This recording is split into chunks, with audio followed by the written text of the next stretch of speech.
Nagpur Lok Sabha seat के लिए 11 अप्रैल को मतदान हो चुका है। इस सीट पर मुख्य मुकाबला बीजेपी के हैवीकेट नेता नितिन गडकरी और कांग्रेस के नेता नाना पटोले के बीच है। मतदान के बाद दोनों राजनीतिक दल अपनी अपनी जीत का दावा कर रहे हैं। 2014 में नागपुर सीट से कांग्रेस के सांसद विलास मुत्तेमवार पर लगभग 3.25 लाख के अंतर से गडकरी ने जीत दर्ज की थी, लेकिन मतदान के दिन जनता के मूड और राजनीतिक समीकरण ने इस बार चुनाव को दिलचस्प बना दिया है। जीत के दावे प्रतिदावे के बीच चुनाव परिणाम भी दिलचस्प आने के आसार हैं। नागपुर में लोकसभा चुनाव के पहले चरण के दौरान मतदान हुआ। 11 अप्रैल को मतदान की प्रक्रिया खत्म होने के साथ ही राजनीतिक दलों की जीत और हार का गुणभाग भी शुरू हो गया। नागपुर में मुख्य मुकाबला बीजेपी के मौजूदा सांसद केंद्रीय मंत्री नितिन गडकरी और कांग्रेस के नाना पटोले के बीच है। मतदान हो चुका है। अपने उम्मीदवार को जिताने के लिए जी जान से जुटे कार्यकर्ता अब आराम कर रहे हैं। वहीं उम्मीदवारों के साथ दोनों दलों के प्रमुख नेता देश के अन्य भागों में प्रचार के लिए चले गए हैं, मगर कौतूहल इस बात को लेकर बना हुआ है कि जीत और हार किसकी होगी। दिलचस्पी इस बात को लेकर ज्यादा है कि जीतने वाले उम्मीदवार की मार्जिन कितने मतों की होगी। बीजेपी को जीत की पक्की उम्मीद है। दावा 3 लाख मतों से जीत दर्ज करने का है। शहर बीजेपी अध्यक्ष विधायक सुधाकर कोहले के मुताबिक नितिन गडकरी उनके द्वारा किए गए विकास कामों के दम पर जीतेंगे। माननीय नितिन जी गडकरी 2.5 लाख से ज़्यादा मतों से 100% जीतेंगे। इसका कारण है यहाँ के लोग कोई जात पात धर्म पंथ पर विश्वास नहीं रखते। नागपुर शहर में पिछले 50 साल के तुलना में ये 5 साल में जो यहाँ विकास हुआ है, जो यहाँ प्रोजेक्ट हुए हैं, ये लोग जानते हैं। लोगों ने बड़े ठंडे दिमाग से माननीय नितिन जी गडकरी को मतदान किया है और नितिन जी गडकरी भारी बहुमतों से जीत कर आएंगे। इनके पास कोई चीज़ें बताने लायक नहीं, केवल अनुमान लगा रहे। तो मुझे ऐसा लगता है कि उनका अनुमान सारा खोटा झूठ ठहरेगा। बीजेपी इस बार लोकसभा चुनाव में जाति फैक्टर के चलने की बात को सिरे से खारिज कर रही है, तो वहीं दूसरी तरफ बीजेपी के दावे को सिरे से खारिज कर कांग्रेस अपने उम्मीदवार नाना पटोले को मतदान के दिन से ही जीता हुआ मान रही है। कांग्रेस के वरिष्ठ नेता विलास मुत्तेमवार के मुताबिक बतौर उम्मीदवार नाना के नागपुर में आने से पार्टी में जोश का संचार हुआ है। पार्टी कार्यकर्ता एकजुट हुए हैं। बीते 5 वर्षों में शहर का बंटा धार हो चुका है। बीजेपी की नीतियों का विपरीत असर जनता पर पड़ा, जिसे लेकर जनता में भारी नाराजगी है। मुत्तेमवार मतदान के राजनीतिक गुणभाग को आंकने के बाद 50 से 80 हजार तक की लीड से नाना पटोले के जीतने का दावा कर रहे हैं।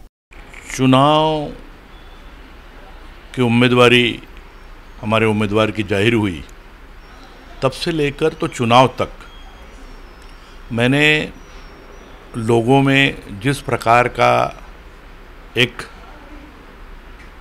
हमारे उम्मीदवार के प्रति और कांग्रेस के प्रति समर्थन दिखा और जिस प्रकार का मतदान हुआ है, उससे तो हम पूरी तरह यानी आश्वस्त है कि हमारा उम्मीदवार 50,000 से लेकर तो 1 लाख वोटों के अंतर से बिल्कुल चुन के आ रहा है। कांग्रेस अपनी जीत की दावेदारी को लेकर डीएमके फैक्टर के चलने से उत्साहित है।